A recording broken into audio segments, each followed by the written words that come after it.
ഉണ്ണി നേരെ പോയത് പ്രിയയുടെ അടുത്തേക്കായിരുന്നു. അവൻ അവളുടെ വീടിന് മുമ്പിൽ എത്തുമ്പോൾ സുകുമാരൻ നായർ കുറച്ച് ആൾക്കാർക്കൊപ്പം മറ്റു നിൽപ്പുണ്ടായിരുന്നു.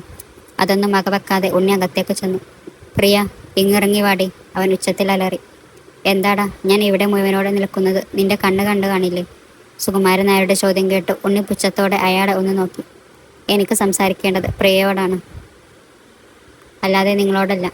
ഇനി നിനക്ക് എന്നോട് എന്താ പറയാനുള്ളത്? കുടുംബത്തിൽ കുറച്ച് സ്വാതന്ത്ര്യം തന്നപ്പോൾ നീ ഇവിടെ കയറി അധികാരം പിടിച്ചെടുക്കാൻ നോക്കിയതല്ലേ? സുകുമാരൻ നായർ അലറി. ഇത് കേട്ട് ഉണ്ണിയുടെ കണ്ണുകൾ രോക്ഷം കൊണ്ട് ചുവന്നു. ഞാൻ ഒരു അധികാരം പിടിച്ചെടുക്കാൻ നോക്കിയിട്ടില്ല. പിന്നെ നിങ്ങളൊക്കെ വിചാരിക്കുന്നത് പോലെ പ്രിയയുടെ വയറ്റിൽ വളർന്ന് എൻ്റെ കുഞ്ഞല്ല. ഉണ്ണി പറഞ്ഞു തീർന്നതും സുകുമാരൻ നായർ അലറിക്കൊണ്ട് മുന്നോട്ട് ഓടി വന്നു അവനെ തള്ളി. അപ്രതീക്ഷിതമായി വന്ന ആ തള്ളിയിൽ ഉണ്ണി പിന്നിലേക്ക് മറിഞ്ഞു വീണു. നോക്കി നിൽക്കാതെ ഇവൻ്റെ കയ്യും കാലും തല്ലിയൊടുക്കട, സുകുമാരൻ നായർ ചുറ്റുനിന്ന തടിമാടന്മാരോട് പറഞ്ഞു.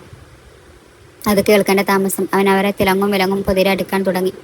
ബോധം അവനിൽ നിന്നും അകന്നു പോകുമ്പോഴും ആ മനസ്സ് പ്രിയയെ സ്നേഹിച്ചതിനേക്കാൾ 10 മടങ്ങ് പുറത്തു തുടങ്ങിയിരുന്നു. സൂര്യകിരണങ്ങൾ കണ്ണുകളിൽ കുത്തി തുളച്ചു കയറിപ്പോയാണ് ഉണ്ണി മെല്ലെ കണ്ണ് തുറക്കുന്നത്. പുറത്തേക്ക് കാഴ്ചകൾ എല്ലാം അവന് അവ്യക്തമായിരുന്നു. ശരീരം ആകെ 1000 സൂചികൾ ഒന്നിച്ചു കുത്തുന്ന വേദന. അപ്പോഴേക്കും തലയിൽ നടന്ന സംഭവങ്ങൾ എല്ലാം അവൻ്റെ ഓർമ്മയിലേക്ക് മറന്നീക്കി വന്നിരുന്നു. താൻ തൻ്റെ ലോകം എന്ന് വിശ്വസിച്ചിരുന്നതെല്ലാം തന്നെ വിട്ടുപോയിരിക്കുന്നു എന്ന് ഓർത്തപ്പോൾ അവന് പ്രാണം വിട്ടുപോകുന്ന വേദന തോന്നി. ജീവന തുല്യം സ്നേഹിച്ചവൾ മറ്റൊരുത്തൻ്റെ കുഞ്ഞിനെ ഉദരത്തിൽ ചുമന്നു തന്നെ കുറ്റക്കാരനാക്കി, ഈ പരുവത്തിലാക്കിയിട്ടു. ഇതെല്ലാം ഓർത്ത് അവൻ്റെ സമനില തെറ്റിക്കൊണ്ടിരുന്നു. നെട്ടി ബെഡിൻ്റെ സൈഡിലേക്ക് നോക്കി. അമ്മ അരികിൽ പുഞ്ചിരിയോടെ നിൽക്കുന്നു. താൻ കണ്ണു തുറന്നതിൻ്റെ സന്തോഷം ആ കണ്ണുകൾ പ്രതിഫലിക്കൊണ്ടെന്ന് അവന് മനസ്സിലായി. എൻ്റെ മോൻ ഈ പരുവത്തിലാക്കിയത് ആ സുകുമാരൻ നായർ ആണല്ലേ? അവിടുത്തെ പണിക്കാരൻ എല്ലാം പറഞ്ഞു. അമ്മയുടെ വാക്കുകൾ കേട്ടെങ്കിലും മറുപടി പറയാൻ ഉണ്ണിയുടെ നാവ് ചലിച്ചില്ല. അപ്പോഴേക്കും ഡോക്ടർ എത്തിയിരുന്നു. ഉണ്ണിയെ കൊണ്ട് തൽക്കാലം സംസാരിപ്പിക്കണ്ട എന്നായിരുന്നു ഡോക്ടറുടെ നിർദ്ദേശം. അതിനാൽ അമ്മ ആ ഉദ്യമത്തിൽ നിന്ന് പിന്മാറി. ദിവസങ്ങൾ കടന്നുപോയി. ഉണ്ണി ഡിസ്ചാർജായി വീട്ടിലെത്തി. 3 മാസത്തേക്ക് പൂർണ്ണ വിശ്രമം പറഞ്ഞതിനാൽ മുറിയിൽ തന്നെ കഴിച്ചു കൂട്ടാനായിരുന്നു അവൻ്റെ വിധി. അവൻ്റെ പരിചരണം മുഴുവൻ അമ്മ ഏറ്റെടുത്തിരുന്നു. കുറച്ചു കഴിഞ്ഞ് മുറിയുടെ ഓർത്ത് ഒരു കാൽപെരുമാറ്റം കേട്ട് ഉണ്ണി വാതിൽക്കലേക്ക് നോക്കി. വന്ന ആളെ കണ്ടുവാൻ അത്ഭുതപ്പെട്ടു. നന്ദൻ. വാതിൽക്കൽ നിന്നുകൊണ്ട് തന്നെ നന്ദൻ ഉണ്ണിയെ നോക്കി ഒന്ന് പുഞ്ചിരിച്ചു. ഉണ്ണി ബെഡിൽ നിന്നും എഴുന്നേൽക്കാൻ ശ്രമിച്ചു. ഏയ് വേണ്ട, എണീക്കണ്ട, നന്ദൻ പറഞ്ഞു. ഇപ്പോൾ എങ്ങനെയുണ്ട് ഉണ്ണി? നന്ദൻ ചോദിച്ചു. കുറവുണ്ട്, അവൻ ഒറ്റവാക്കിൽ മറുപടി ഒതുക്കി. എന്തിനി പറയണം എന്ന് ഉണ്ണിക്ക് യാതൊരു ഊഹവും ഇല്ലായിരുന്നു. എങ്കിലും അവൻ മുഖം ഉയർത്തി നന്ദനോട് ചോദിച്ചു. മീര വന്നില്ലേ? പുറത്തുണ്ട്, നന്ദൻ മറുപടി നൽകി. നന്ദൻ ഉണ്ണിക്കു സമീപം വന്നിരുന്നു. അന്ന് തന്നോട് ഞാൻ പറഞ്ഞു എൻ്റെ ഒരു ഫ്രണ്ടുമായി പ്രിയക്ക് ബന്ധമുണ്ടെന്ന്.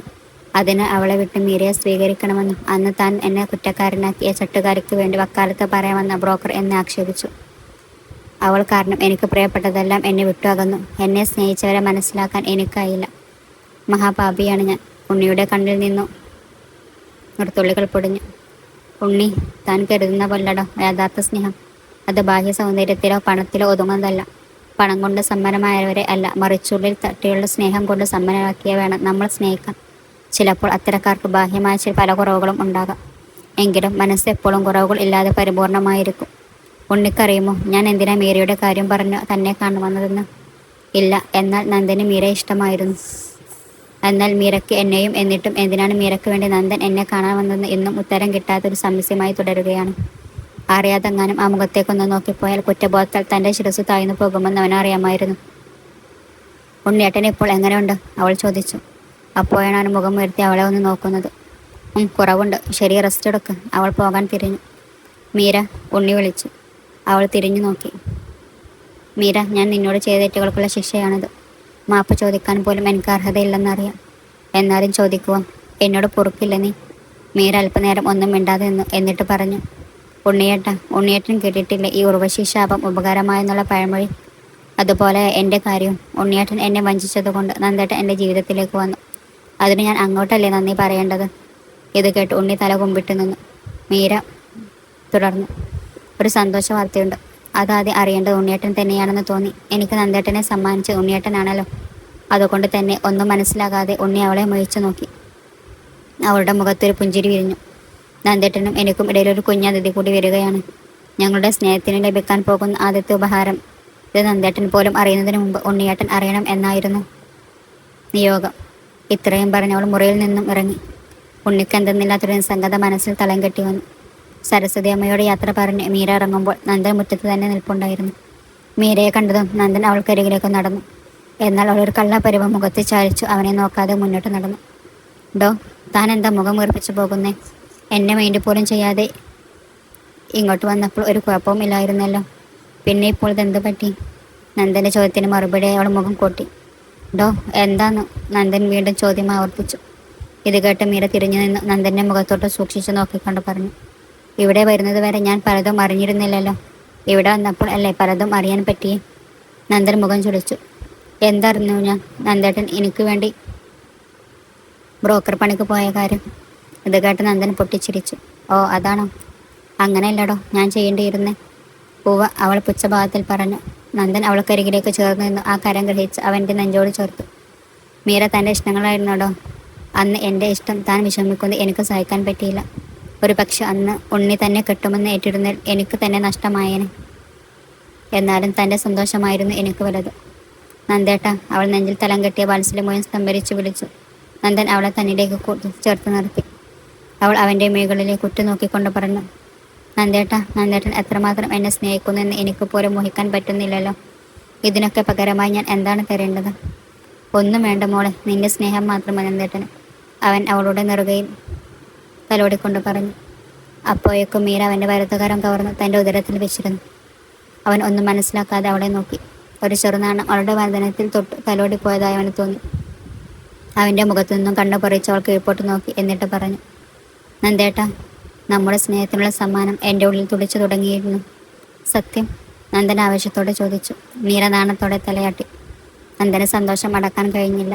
അവൻ അവളെ വാരിപ്പുണർന്നു. അവളെ വാരിയെടുത്തു. എന്താ നന്ദേട്ട ഇത്? എന്നെ വിട്, ആരെങ്കിലും കാണും കേട്ടോ. അവൾ ചുണങ്ങി. ആ, കാണട്ടടി, നന്ദൻ ഒരു കൂസലും ഇല്ലാതെ പറഞ്ഞു. ഷോ, അവൾ തലയിൽ കൈവച്ചു. അപ്പോഴാണ് നന്ദൻ്റെ ഫോൺ റിങ് ചെയ്തത്. ഡിസ്പ്ലേയിൽ അക്കിയെന്ന് കണ്ടതും ഇരുവർക്കും സന്തോഷം ഇരട്ടിച്ചു. നന്ദൻ ആവശ്യത്തോടെ ഫോൺ എടുത്തു. ഡി അക്കി, പറയടി. അപ്പുറത്ത് അക്കിയുടെ ശബ്ദമുയർന്നു. നന്ദേട്ട, ഒരു ഹാപ്പി ന്യൂസുണ്ട്. ഞങ്ങൾ ബാംഗ്ലൂർക്ക് വിട്ടു ഉടൻ നാട്ടിലേക്ക് വരുക. ആഹാ, നല്ല ന്യൂസാണല്ലോ, നന്ദൻ പറഞ്ഞു. ആ പിന്നെ നന്ദേട്ട, നമ്മുടെ തറവാട് ആരെ കണ്ടെങ്കിലും ക്ലീൻ ചെയ്യിക്കണേ. അതൊക്കെ ഞാൻ ഏറ്റു. പിന്നെ ഒരു ഹാപ്പി ന്യൂസ് ഉണ്ട്, നന്ദൻ ആവശ്യത്തോടെ പറഞ്ഞു. എന്താ നന്ദേട്ട? അക്കിക്കും ആകാംക്ഷയായി. നീ ഒരു ചിറ്റമ്മയാകാൻ പോകുന്നു. നന്ദൻ തൻ്റെ സന്തോഷം അവളോടുള്ള വാക്കുകളെ പ്രതിഫലിച്ചു. ശരിക്കും? അക്കി അത്ഭുതത്തോടെ ചോദിച്ചു. നന്ദൻ പറഞ്ഞു. ആഹാ, മീരച്ച് അടുത്തുണ്ടിൽ ഫോൺ കൊടുക്കാം. നന്ദൻ ഫോൺ മീരക്ക് നേരെ നീട്ടി. മീര വല്ലാതെ ചമ്മി നിൽക്കുകയായിരുന്നു. ആദ്യം ഒന്ന് മടച്ചെങ്കിലും പിന്നെ അത് മറന്ന് ഫോൺ വാങ്ങി. ഹലോ അക്കി, അവൾ വിളിച്ചു. ഡി കള്ളി മീരച്ചി, പണി പറ്റിച്ചല്ലേ? കൊച്ചു കള്ളി, എന്തായാലും ഞങ്ങൾ ഉടനെ അങ്ങോട്ട് വരുന്നുണ്ട്, അപ്പോൾ കാണാം. പിന്നെ എനിക്കവിടെ കുറച്ച് പണിയുണ്ട് ചെയ്യാൻ. ശരി മീര ചിരിച്ചുകൊണ്ട് പറഞ്ഞു. അക്കിയുടെ സംസാരത്തിൽ നിന്ന് എന്തൊക്കെയോ പ്ലാൻ ചെയ്താണ് അവളുടെ വരവെന്ന് മീരക്കും നന്ദനും മനസ്സിലായി. അതെന്താണുള്ള ചോദ്യത്തിന് മാത്രം ഉത്തരം കണ്ടെത്താൻ അവർക്കായില്ല.